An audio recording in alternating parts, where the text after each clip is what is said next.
It's How I Make Money with Andy Beadle. Ladies and gentlemen, welcome back to the How I Make Money podcast. I'm Andy Beadle. Our guest this week is Patrick Kenney.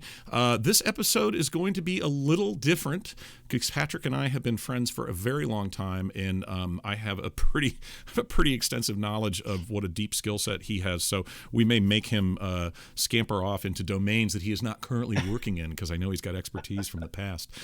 You can find Patrick at techguysfixmarketing.com. Patrick, thanks for being on the show, man. Great to have you. Hey, man.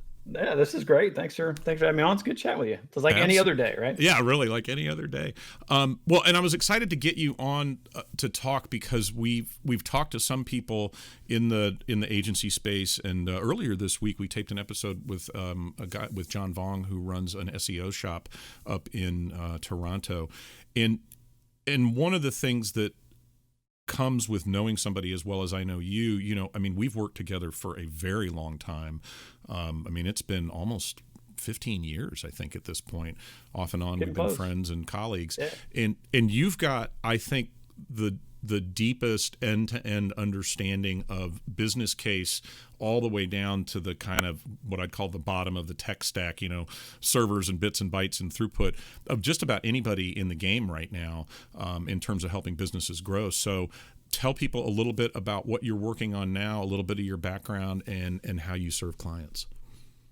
What I'm working on now, well, I found that YouTube ads was well, first, I really liked the whole change of AI where DeepMind was purchased by Google. So all that AI stuff just fascinates me because, my computer science background, I always go back to the ones and zeros. So, I went to universities, I went to University for Computer Science and came out, immediately had no skill set to apply to anything in the real world as universities tend to do. I worked with IBM and Lexmark. Sounds great, but you come out like doing desktop support at IBM and at Lexmark, it might as well be at Wendy's, right. Other than the cool name. But that whole background of computer science and AI and all that stuff just was kind of a natural fit. And I got into YouTube ads after a pretty decent soiree into Facebook ads. I found I just kind of hated the platform for what it is. YouTube ads, I kind of hit that perfect, the perfect intersection, if you will, of opportunity and then really cool stuff to play with. So YouTube ads was a natural fit, kind of serendipitous as well. And so I got in really well with some big publishers, a couple of Gore divisions, made some good friends there, did some tests with them.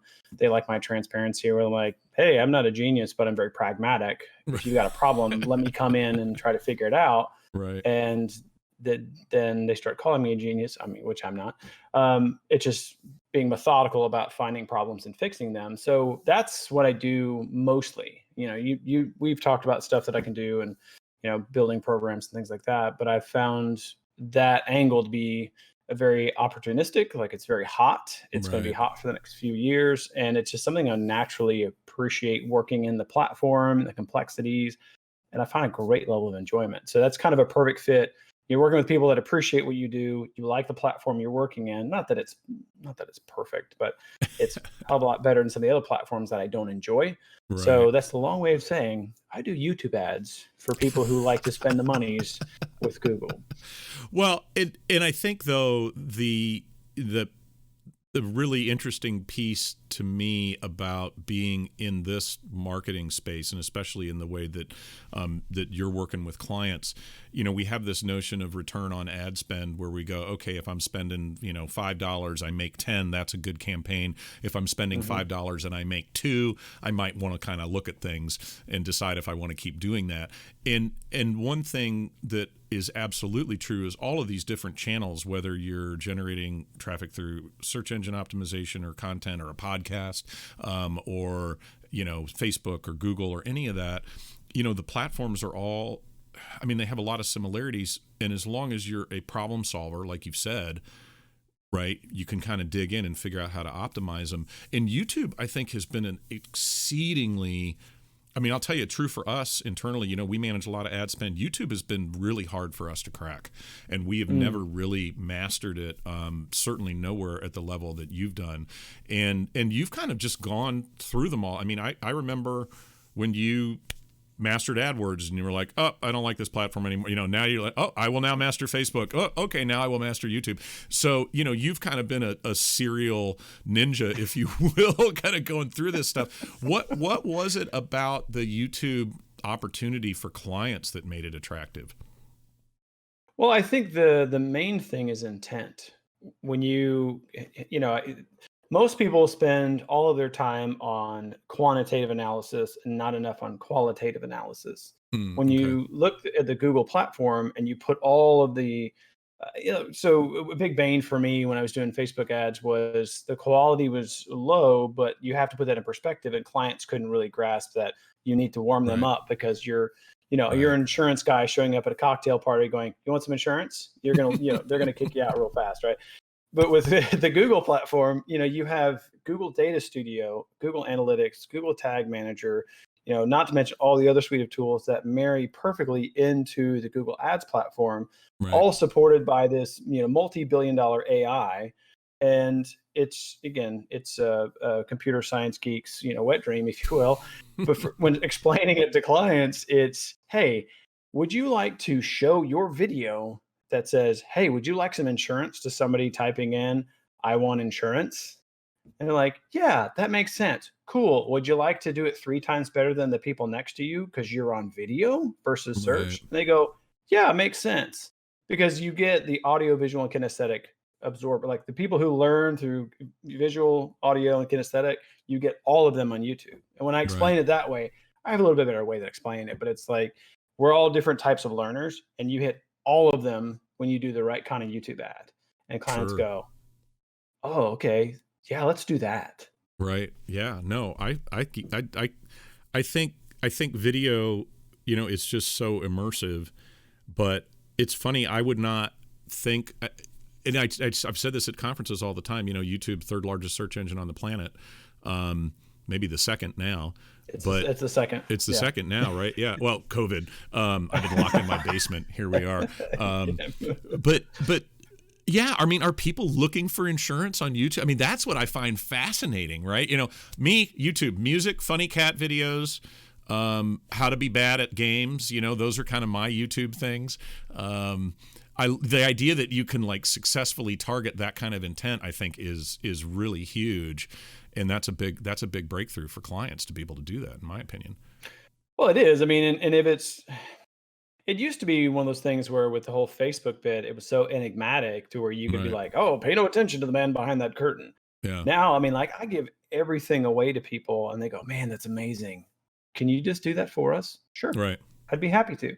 I mean, not that I was ever holding stuff back, but you see a lot of agencies would be like, "No, no, we have the secret sauce over, Right. but you can't look in the kitchen." And then this is like, "Hey, we're going to do a cooking show and show you how to make it, and you're still going to want to come to our restaurant and have us make it for you because it's going to be better than if you made it at home." Right. Right? Right. The thing though with search on YouTube is it's gotten so good that Hmm. when people go to Google or one of well, it's kind of funny, like DuckDuckGo, like they talk about Oh, right. privacy Yeah. and where are they getting their search terms from?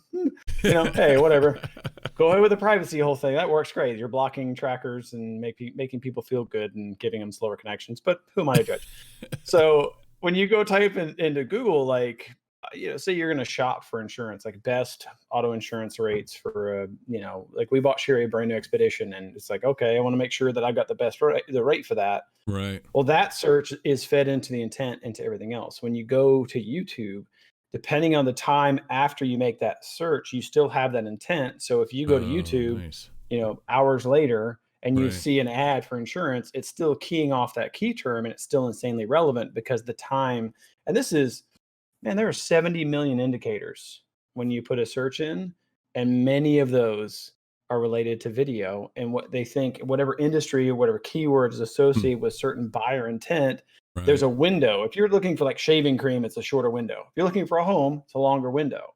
So when you Right. type Yep. in the search, best price, bungalow near me, or 40515 homes for sale, that search intent window is still going to be super high. It's based on the product or the search term. So people go, well, like, what were they really going to, like you said, are they really going to type in the search word Right. of, Right. save insurance on YouTube? Not usually, but they tie it to the search engine and you have a window of intent and it's still insanely relevant because they're like, oh yeah, 20 Interesting. minutes ago, I was looking for, insurance, or Yeah. they'll put a video inside the search results. I love it. Okay, we're in danger now of going down the nerd rabbit hole. I'm not going to Oh, do yeah, that no, to our sorry, I audience because started they're that like, oh, one. but what about this and that? Oh, and then this, what happens if you cross this with this other thing? But one of the things that we try to talk about on the podcast is kind of how your business works.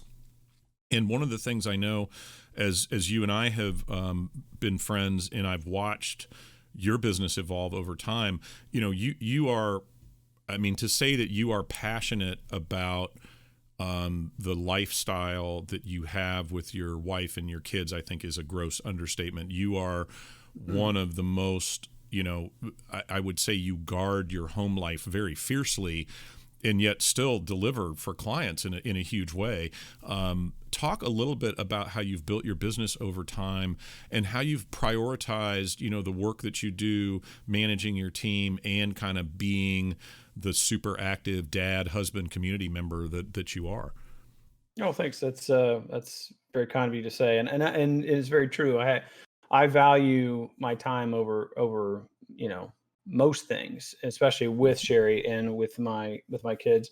I mean, some of that was born out of a health scare we had a few years ago. It was Right. always in place before that, but really ramped up the lifestyle. Just sitting down together and going, okay, what are we going to do? Where we want to go? What we want to see. And thankfully that's all behind us. But what remained is kind of this mantra of I'm never going to crank a 50 or 60 hour week ever. I'm just Right. never going to. And most of the time it's 20 to 25 hours a week. And the clients that I have, I'm very upfront with, you can reach me anytime I'm in a resourceful state. If I don't respond to you in a day or two, I'm fine, but I'm Right. recharging or I'm spending time with my family. And I Right. sell it as, I don't have to sell it. I'm very, very upfront. And I usually get oh man, that's so great. I wish I could do that.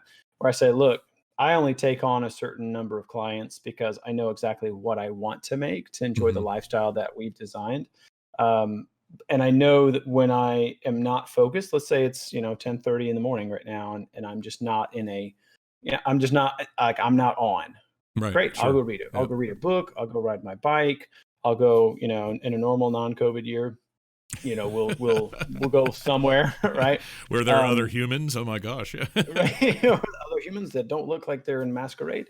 And what's great is with Sherry, she is so supportive. And the kids are too, because they know that I prioritize them, but they also respect that I have to get my work done, and I don't work like, I'm not punching a clock 8 to 5. So there'll be times where we're kind of chilling, whatever, and I was like, all right, I'm gonna go crank for a couple hours, and Sherry's Right. like, you feeling it? Yep. And I will go do my best work in a 90 to 120 minute set. We call it focus time, to Right. where I put the noise canceling in. I'll crank away, whether that's check on the team, whether that's build a campaign, write copy, whatever I have to do. And I'll get so much done in that 90 minutes to 2 hour segment that it would crush a day where I'm just trying to slog through it. Right. So, to answer the bits of the question, it's taken a while. I realized I needed some key components in place for me to do that. One was a really good accountant. Second was a really good bookkeeper who is not afraid to tell me that I need to push.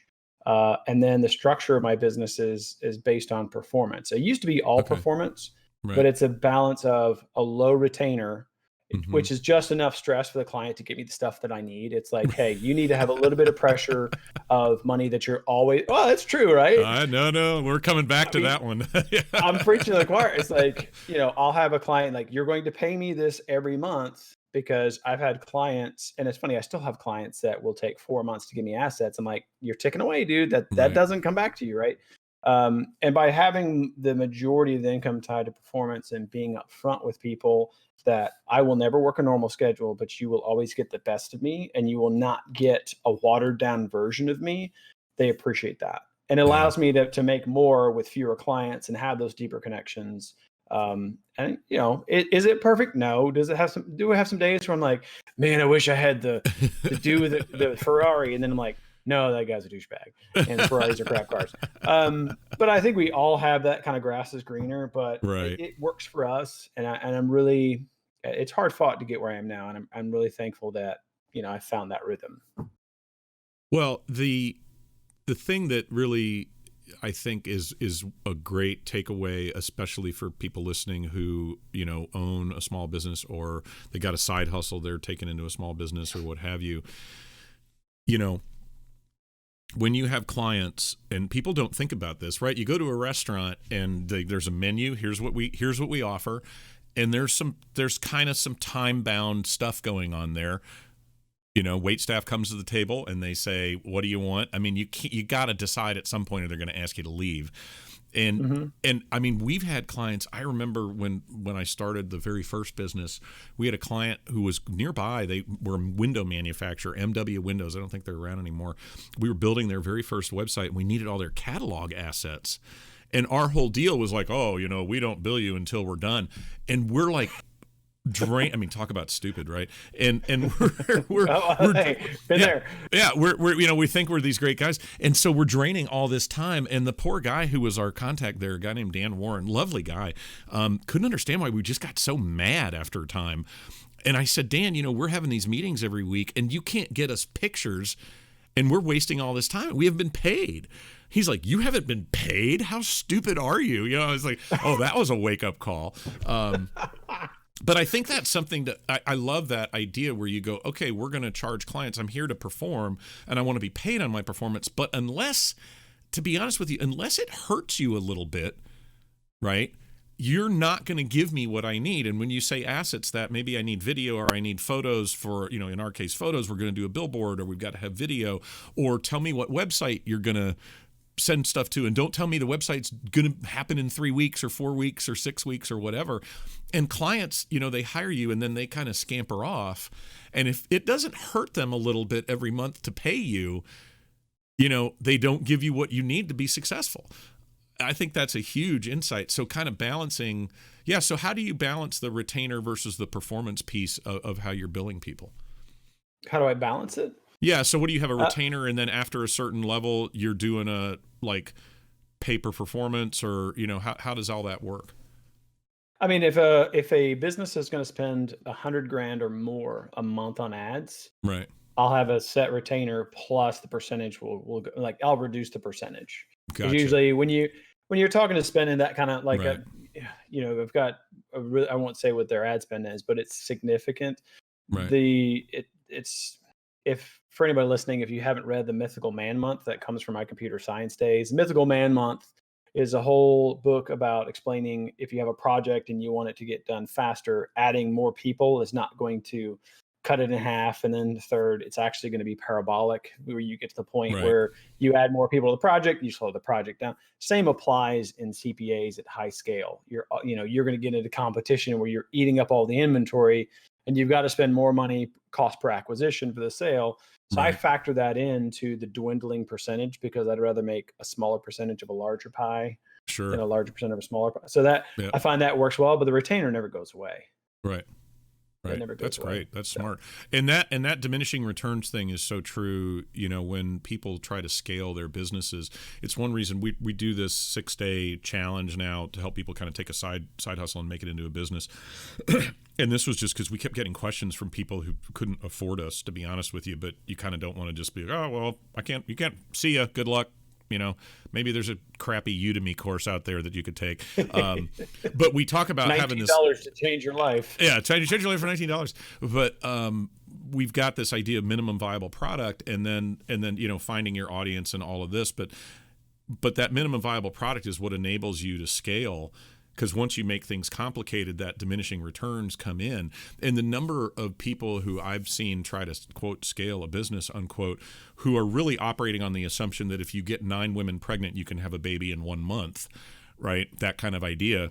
It's like, that's just not really the way it works, because they don't have a system. They don't have things, measured out, and they don't know, what the real not only what the critical path is, but what the real building blocks are and how they scale, right? So there are all these things in the world that don't scale the way you think.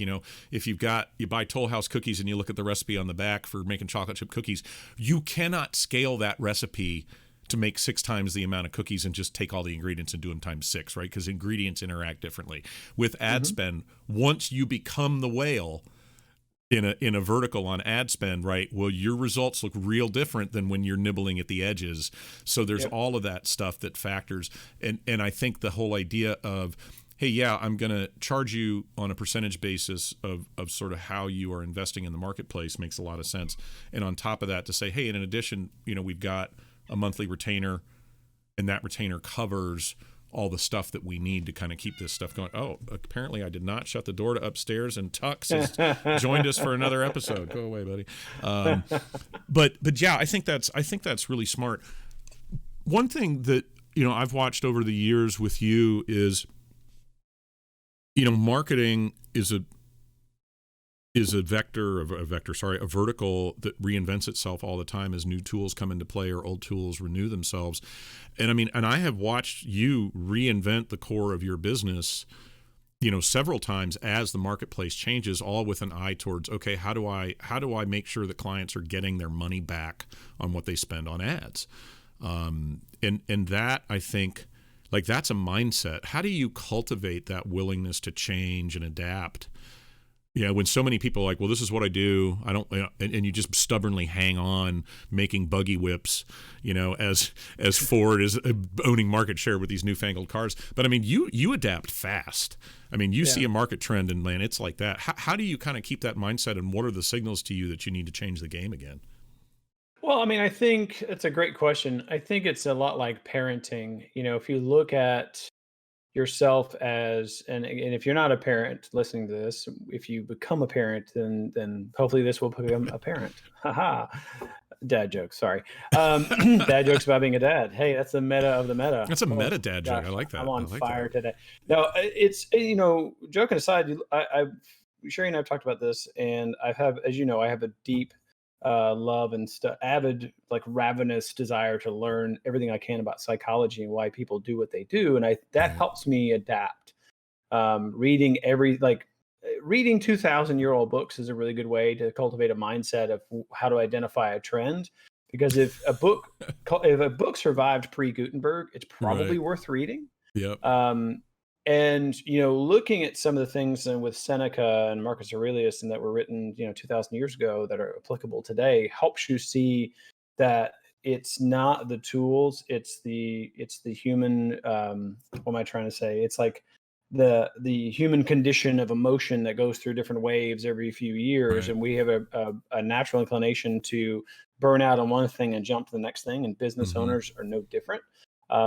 So kind of identifying that trend through it's weird to kind of connect that to like Seneca, whatever. But that, if you study it long enough and you study trends long enough, you can start to see the surge of a new trend, and then Right. look, okay, is that something I want to do?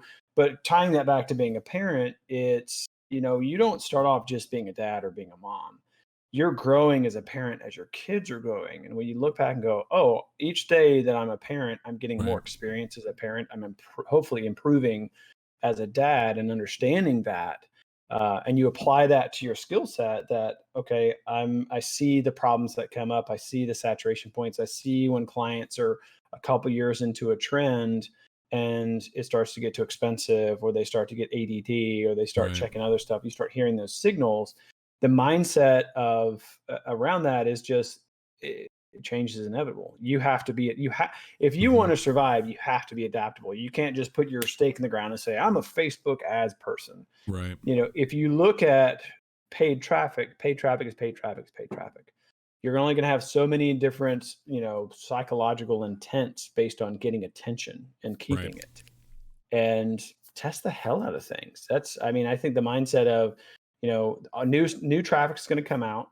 Set up your expectations ahead of time. When you have clients, tell them what's going on. Tell them Right. you'd like to, being fully transparent is the best thing you can do with clients, and saying, hey, I don't know, but I'm going to figure it out. Yeah. I don't know, but all of my experience of troubleshooting stuff, I'm going to put behind this, and we'll solve this together. Versus you hear a lot of these rookie, and unfortunately it comes with age, I think, where they don't have the wisdom or discernment of time. You get some of these not saying I was, hell, I was arrogant in my 20s. Who wasn't, right?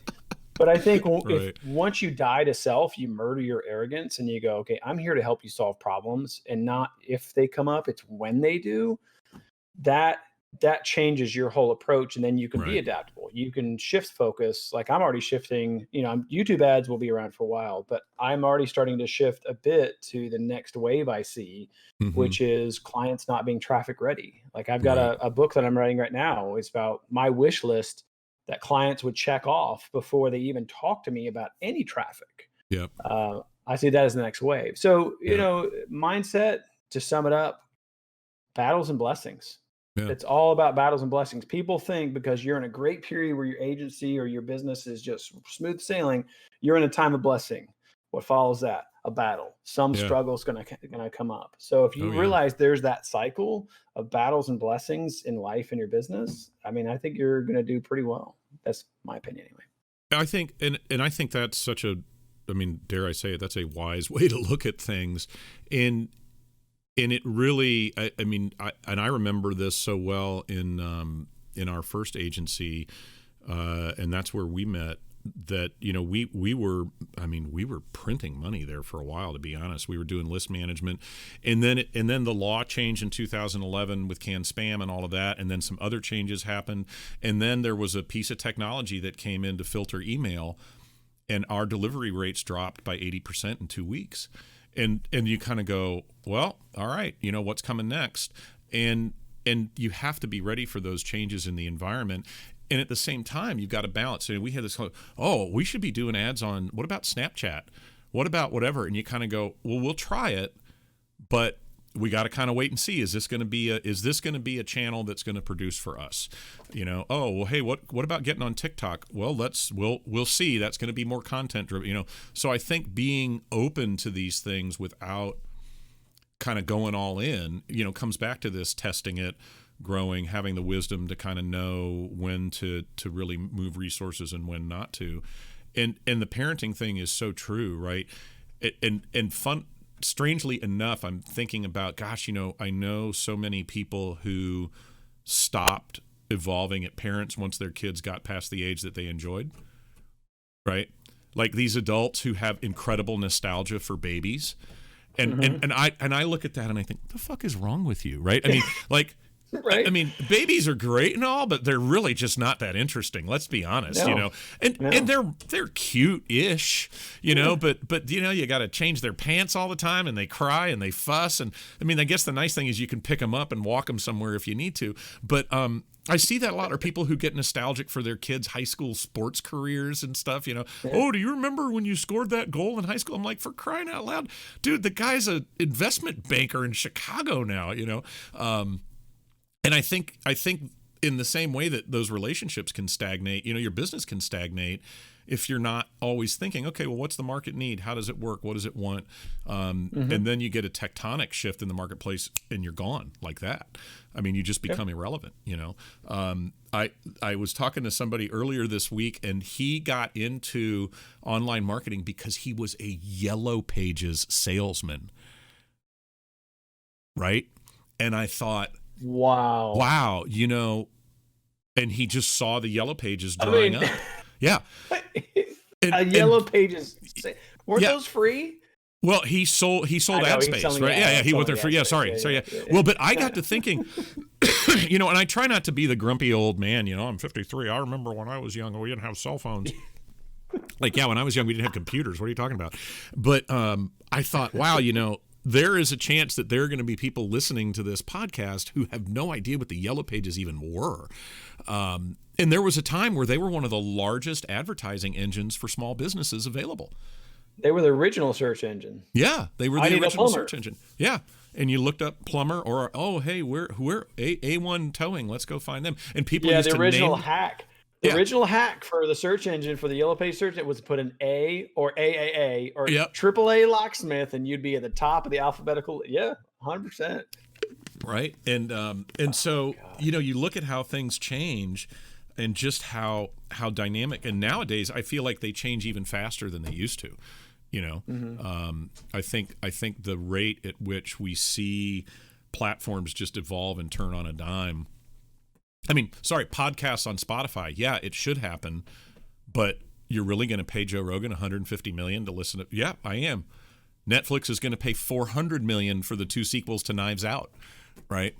Well, I'm glad you mentioned that whole shift of, people are going, "Oh my gosh, how and why?" Well, the how and the why, it's well, for what? Well, look Right. at the consumer. Look at the on-demandness. It's especially with, coming back to YouTube ads, especially look at the YouTube is doing this. They're buying series, and they're starting Right. to well, they've done movies for all with Google Play, but they're shifting it more towards the platform. So it's all of this battle for attention. I think Gary Vaynerchuk said he day trades attention, which I Right. kind of agree and I kind of don't. It's where can you siphon off that attention and not take them through some like ridiculous 27-step funnel, but actually provide them with the value, which is kind of co-branding and direct response. Right. I think if you can siphon off that attention at the moment that they want something and you can provide that to them, Mm-hmm. there's never been a time like this in human history to where you can do that, to where someone is Right. like, "Oh man, that's a really cool jacket that Chris Evans is wearing in Knives Out," and then you can Yep. immediately like, "Would you like that?" That's coming. Yeah. It's almost here. It's almost Like here. that is, Yeah. and some people are frightened by that. It's actually, I'm gonna plug this book because it's a fantastic book and I highly recommend you read it as well. It's called Richer, Fewer, Greener. Okay. Okay, and Richer, fewer, it's an greener. optimistic outlook. Richer, fewer, greener, Nice. and it's Okay. an optimistic look at the next 50 years, where we're going to be richer. The ecosystem is going to be cleaner. There'll be fewer of us because of the decline population. People are like, oh, Right. population over, blah, blah, blah. Right. But it was something that stuck out with me reading that book, and I firmly believe this. This is why I'm adamant about engineering my lifestyle. My business goes around my lifestyle, right? I don't Right. change my lifestyle because of my business. And a segment that sticks out, and I think about it often, is that technology is here to serve us. The days of the 8 to 5 are long dead Yeah. and should be Agreed. gone. Technology has evolved so much that if you're an investment banker in Chicago, you're always going to have that knowledge. You're always going to have your brain going. Why not work when you feel most effective? And Mm-hmm. why can't we do that across, short of like the manufacturing, which I mean, robots are going to replace all that soon anyway. Right. But like the professional services where you actually have to think, why you talk and type for a living. Sorry to go down the rabbit hole, but this is something that drives me insane when I talk to clients. They're like, Right. "Why isn't this here yesterday?" Okay, settle down. Let's have a Coke and a smile. Okay, this Right. is something that requires brain power, and it's not limitless. We all have limited focus, but it's just one of those things where if you talk and type for a living, why are you not sitting at your desk going, "This is amazing! Oh my Right. god, I make money out of thin air, Yeah. money that I really don't ever have to touch by Yep. talking and typing." Yeah. So that whole Netflix and on-demand world that's coming, like it's just, again, I hate that COVID did what it did, and it's terrible. It's awful. All the people that were put out by it, but the advancements in human interactions and just the way life has changed. Yeah. I'm looking at the optimistic side of it. I'm so fascinated by how quickly we've moved ahead in the past, 12 months. Mm-hmm. I mean, I think Mm-hmm. we've leapt a decade ahead in behaviors and the possibilities. The optimistic view. Again, I'm Right. looking at the optimistic view. Um, I'm just so fascinated by all of that on demandness and how quickly it's moving forward. And I was going to murder a lot of businesses that are not Right. ready. Right. Right. Well, I don't. I'm by nature pretty optimistic, and I mean, to be honest with you, I think if you're an entrepreneur, you kind of have to be. And all the entrepreneurs I know who lose their optimism, their businesses are gone within a few Done. years because they get grumpy and they start giving shitty service and they're angry because people don't do it the way they used to and blah blah blah. But I'll tell you, it's hard sometimes. COVID was tough, and it was and it still is obviously for a lot of Yeah. people, and a lot of things happen. But you know, to realize for those of us in the first world, and especially United States, Europe, Canada, Australia, New Zealand, we have access to unprecedented levels of resources and capital, to start a business, to maintain a business, to start a lifestyle. We have a lot of freedom that a lot of people don't have. And in a way to waste that on, to be honest with you, on just constantly bitching about how bad things are is just foolish. And it's not that, oh, there are no problems to solve. There are a lot of important, good, huge, meaty problems left to deal with. And sometimes humanity's put in a crisis, and we advance vaccine research by 3 decades in the space of a year, right? I mean, the vaccines that have been put out for COVID are literally revolutionary. And they are going to change the way we treat everything, cancer, all sorts of stuff. I mean, it's amazing. And so I think, and on top of that, like you talked about human interaction, I've had clients that I had never seen prior to COVID. People who I'd worked with for 5 years, I'd literally never seen them. And then all of a sudden it's like, oh, we're going to have Zoom. And so now I got to have a camera set up, I got to start wearing clothes and shaving, all this kind of stuff. So, COVID, great for my hygiene by and large. But I think the idea that, the future, there's a lot of optimism for the future. And people have been bitching about how the past was better and more fair and wonderful since we came down out of the trees in Africa and decided maybe that the water over there looked good. We have been, oh man, that old tree was good. Sure wish we were back there. This hut and this cave and this fire, I don't know. We have been doing that since we left Mother Africa and made our way to Asia as a people, right? So I think being optimistic and seeing that, I love the, and I think having that book, having people who think about this and kind of point out these trends, I think that's a big deal. And then as you get older and the pace of change accelerates, I am so immersed in the present world of my kids. I remember you and I and my boys playing, online games and stuff, at which I am terrible, but it was fun to play with the guys. But I forget even what it was like 5 years ago, 10 years ago, 20 years ago, 20 years ago when I was 30, and a father of 3. And I think, oh man, the world has progressed so much. I won't recognize it by the time I'm 70, and yet I will, because it'll be where I live, right? I mean, it's just, I think there's a lot of great stuff happening. And to design your life around the idea of, hey, I have this amazing privilege to be able to talk and write for a living, talk and type for a living. And I can design my life, right? And maybe I take a little less money in exchange for a little more time, or I change some things around. For people who are in our space, like there is literally no excuse to be like, oh, I wish I had time to work out. Oh, I wish I could eat better. Oh, I wish I had more time for my family. It's like you can do all those things. And hopefully over time, my hope is that as we, as technology evolves, we buy out, if you will, people's need to go work, to be honest with you, drudgery jobs that don't feed them, that literally or figuratively. So, I think it's true, and it's an exciting development for the future. I think a lot of really good stuff is on the horizon, and we just need to hang around long enough to see it, I agree, and I'll finish that thread with and a reminder that I have to tell myself, and it helps other people, which is this isn't happening to us; it's happening for us. COVID and all, any trial, and I've been, we've discussed this. We've all, we've both been through our fair share of trials in business and relationships and whatnot, and it's that ultimately it's like you start to recognize, oh, I recognize you. I'm fortified against this. I know that on the other end of this are really great things. So bring it on. And if you look at it, really, if you're despairing because of COVID, oh my gosh, what's my business doing? Well, it's happening for you. It doesn't mean it's not going to end up in bankruptcy or that you're not going to end the relationship or something. It doesn't mean you're not going to have struggles, but it's happening for you to fortify you for the next chapter. So that's all I'll add to that. Well, and now, since we're here, you look at it, and you alluded to this earlier, the question is not what are you going to do if disaster strikes?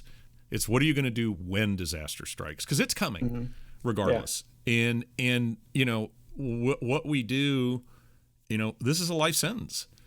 You're alive. You're going to get sick and die at the end. That's just how that's going to work. Or you're going to get hit by a bus. Or in my case, I plan to turn 80 and then go sail on really fast boats, preferably by myself, so I don't kill anybody else when I make a mistake. But you're just going to go do something and then you're done and the lights are out. But you talked about the death to self and the death of the ego, and I think that's an idea that's making its way around a lot of entrepreneurial communities right now, largely thanks to Ryan Holiday popularizing the Stoics. But once you realize and accept the idea that, hey, life is going to be hard. That's just the way it is, and there are always going to be challenges, and that's a feature, not a bug, right? It's, life is hard because it's the refiner's fire that helps you grow. And if you're no longer growing and you're just sitting around, absorbing input, to be honest with you, you're wasting the privilege of being able to be alive, and we all, and just to be able to sit and talk, to go back to what's the one, George Clooney, I'm talking to a can. I can't remember the movie that's from. Oh, Brother, Where Art Thou? Oh, Brother, Where Art Thou, yeah. But just the privilege of sitting here talking, Dan. and we're on camera, and and yakking about stuff. It's like that's precious. Yeah. That's a precious thing. It's like, you're not going to have that forever. It's like, okay, great. I'm going to use it now, Right. So I really like that idea, and I think it's really important. And in our day-to-day, it's so easy to lose sight of that. And I listen to people talk about gratitude. It's like, yeah, gratitude. Oh, my yellow pencils were all in a row this morning, or, oh, I saw a flower on the way to work. That's great. Right? I mean, shifting your mindset to think about it that way. My gratitude journal basically goes like this. Every morning, eyes open. Fucking awesome. I woke up. This is great. I'm here again. Yeah. I got another day in the ring. Oh, I threw out my back hurt, whatever. It'll be fine. So yeah. And you and I have talked about that. You've been through some tough stuff in the past year or two. We've both been through a lot, but seeing those as opportunities. It's not like there aren't hard days. It's not like you're sad. It's not like you don't go, oh God, why me? And it's not like you don't curse people and get angry, but you kind of keep in the back of your mind, okay, I'm gonna get through this, and I'm gonna be a better person as a result, or I'm not gonna get through this, in which case I probably shouldn't kind of bellyache, bitch, and complain the whole time, because I don't have that much time left, right? It's a two-state system, So, if you're going to be dead in 2 weeks, there's really no point in complaining about it. You might as well go enjoy yourself, Well, which is perspective, because whether it's 2 weeks, 2 years, 2 decades, we don't know. I mean, we're not promised tomorrow, and not to get heavy on stuff, but I think we're already there. We're already there, Patrick. Go ahead. Done. Okay, let me go get some wine. I'll be right back.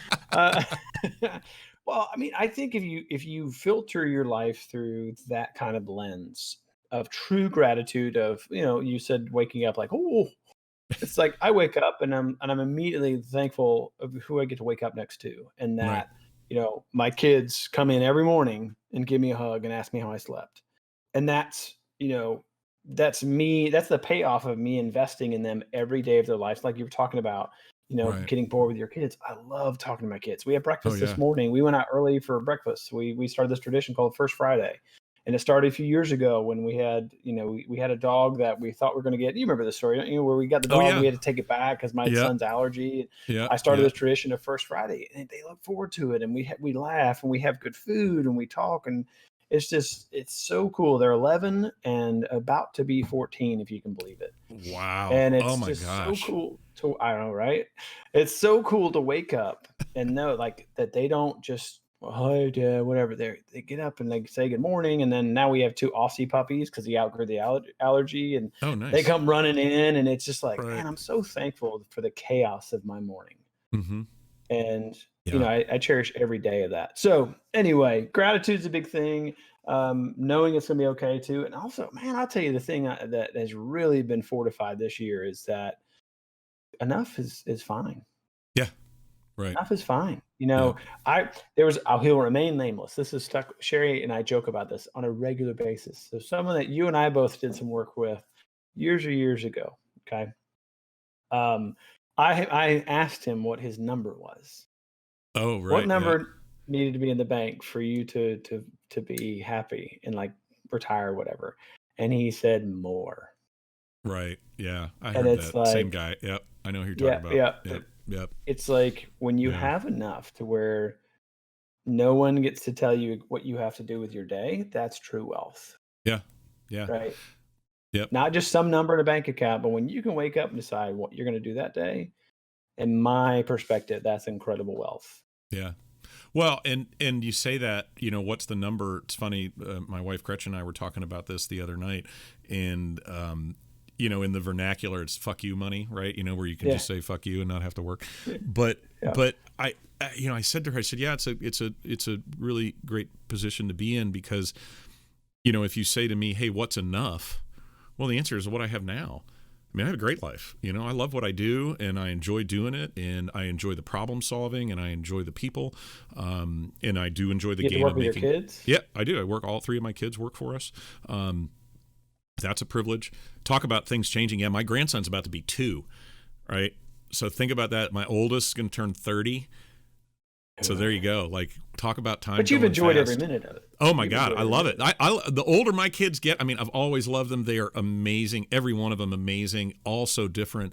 And I just enjoy every moment with them. I have no nostalgia for their childhood because I enjoy them as adults so much. I mean, it's like, this sounds goofy, but it is literally like unwrapping a present every day as you watch them grow. And the great thing is, once you accept that none of the good traits of your children, are actually your responsibility any more than the things that they do that maybe they screw up. As long as you let go of that and you go, hey, we're just trying to just do what we can do.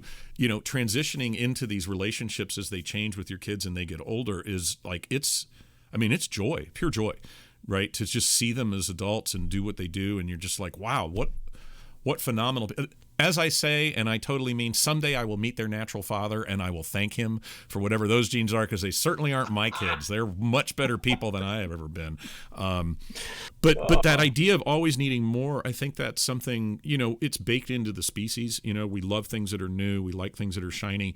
But when that takes away from your contentment, or it takes away from your sense of self-worth or your sense of satisfaction, and you go to bed at night and you're disappointed, or being hungry is one thing, but feeling like you don't have enough and you got to scratch and claw, that's just not, it's not a great way to live. And I know a lot of people who live that way. And again, yeah, we were talking about, it's like, oh, what would be our number to retire?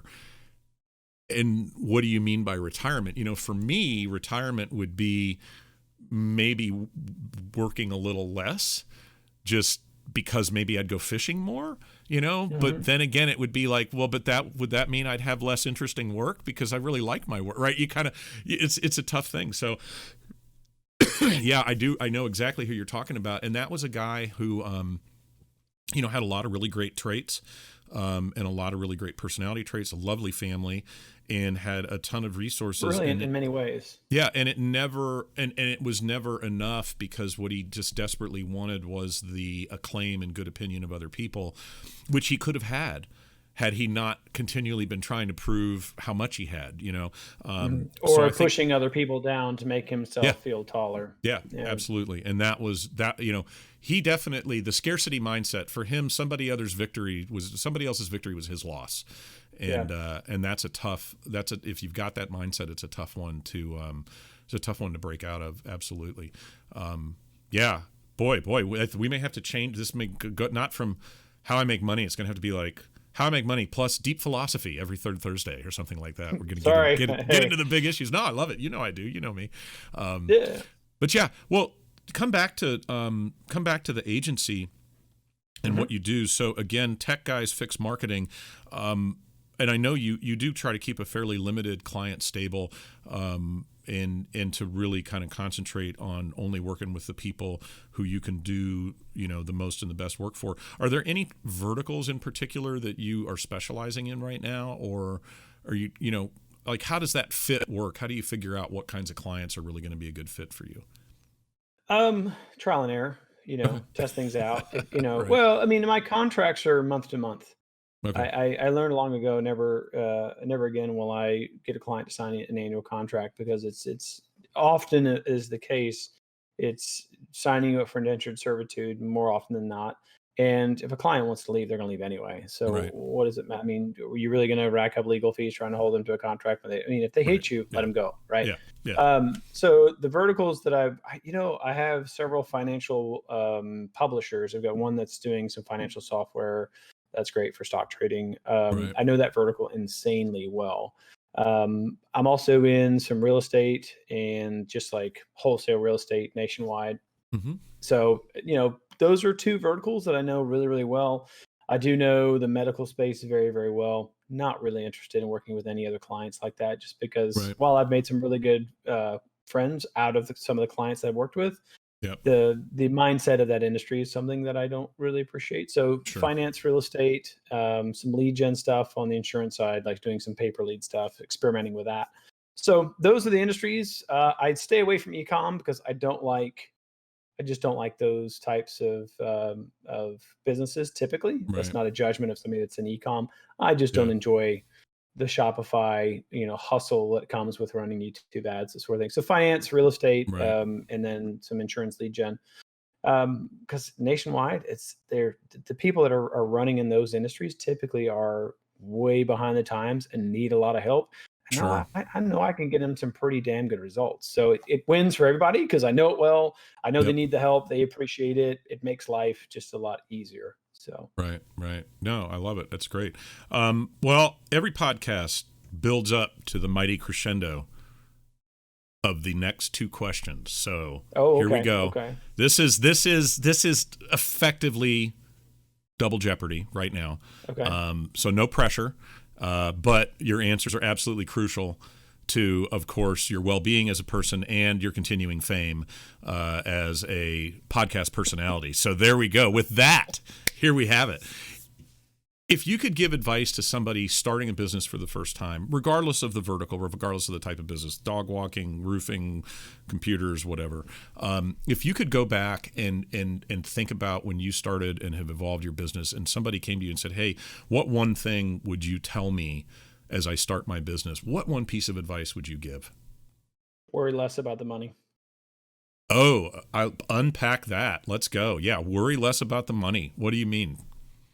Well, if you do it for money, you're going to run Right. into a short-term money gain. Mm-hmm. So, and at some point, the money doesn't matter. That sounds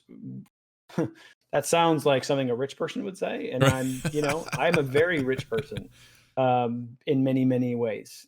I'm not just saying monetarily, but I do very well. So, Right. you do very well. If I were to go back, I'd say to myself, I would say stop chasing the money Right. because again, when you get to a certain point, you've made enough. And it's for some people, it's 100 grand a year, maybe it's quarter Right. million a year. Yeah. Get to the point where you're like, oh, why am I doing this? You come a little bit numb to it. But if you go after something that you really enjoy doing, and not to be cliche and say that you do what you love, the money will follow. Well, if Right. you love to pick your nose, nobody's going to pay you to pick your nose, unless you just like have a Twitch channel of a lot of fetished people. Then whatever. I mean, you may get some trick. I don't know, right? All No, right, I you mean, heard it here first. right. The nose picking Somebody's doing a Twitch channel. TikTok. Yeah, there Yeah, you go. there, Hot there you channel go. of 2021. But if you worry less about the money and worry more about the relationships and working with people that invest in you the way Right. you're investing in them, you worry about the reciprocity like that. That is the ultimate currency. The relationships are the ultimate currency. Right. I would say worry about, not worry about, but focus on the relationships, focus on your clients, who you want to serve, why do you want to serve them? Mm-hmm. And then if you're solving a problem to where someone either wants what you offer or Right. what you offer fixes a bleeding neck, if you will, Right. and you love, say you're a surgeon and you love to literally fix bleeding necks, well, Right. Yeah. I Yeah. mean, you're going to be wealthy in many ways, and you will be able to live well. So I would say worry but less about the money. Well, and I think that notion, I agree. Do what you love, and the money will follow. Nothing could be further from the truth. But I think Jim Carrey has that whole thing about visualizing, as his career was going, talking about the importance of visualizing, meaning having a vision and, kind of always thinking about what you want to achieve. He says, but, after you're done visualizing, you got to go do the work. You can't just go eat a peanut butter sandwich. So loving the work is not enough. You've got to do the work. But Right. you and I both been in the fitness space as part of our entrepreneurial journey. But when I owned a gym, and would talk to clients, during that kind of year off, I would say to them, I was like, look, form will follow fitness.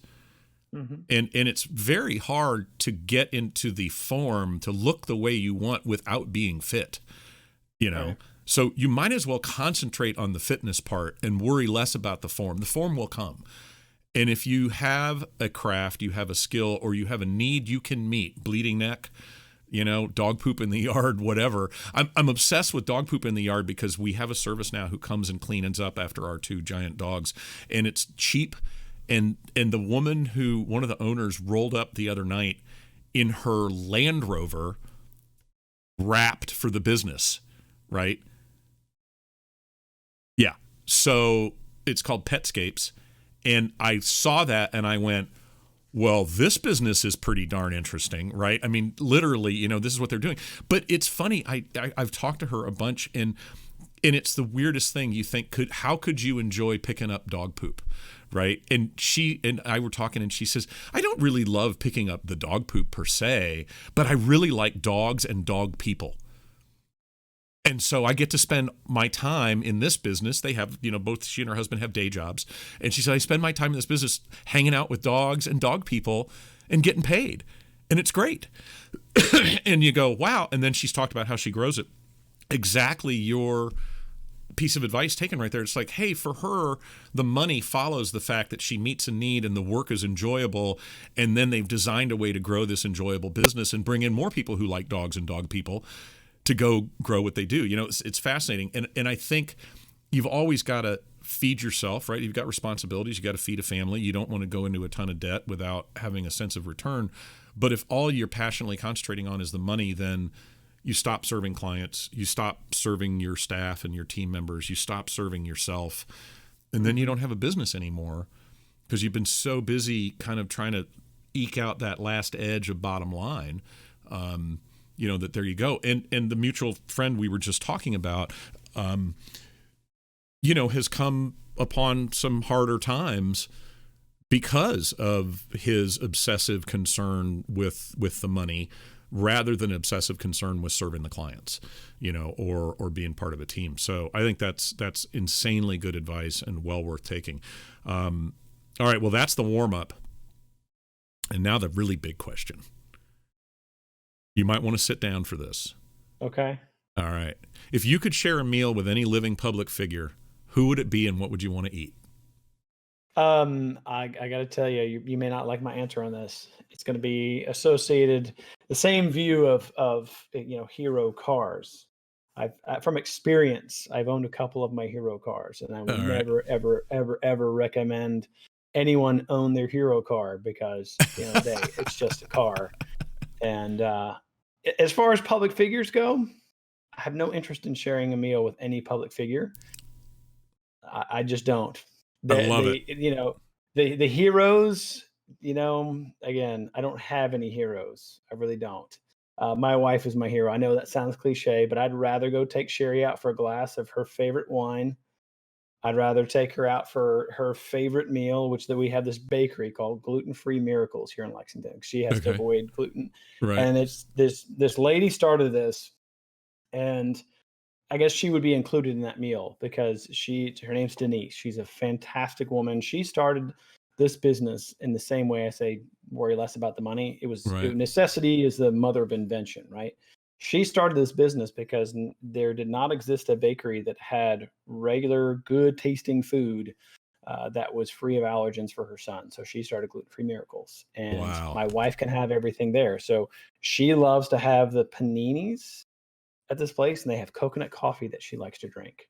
So it probably wouldn't be wine. Actually, it would be coconut coffee and a panini with Sherry because she is an amazing. You know Sherry. I know she is Sherry, an amazing incredible. human being. I'm blessed to be her husband. I'm so thankful. I was going to say she's got staggeringly poor judgment in continuing to hang out with you. Same with my wife Gretchen. Why? Right? I mean, I wake up every morning. Thank God I'm awake. Oh, wow, she's still here. This is amazing, right? She didn't steal away in the night to get away from this lunatic.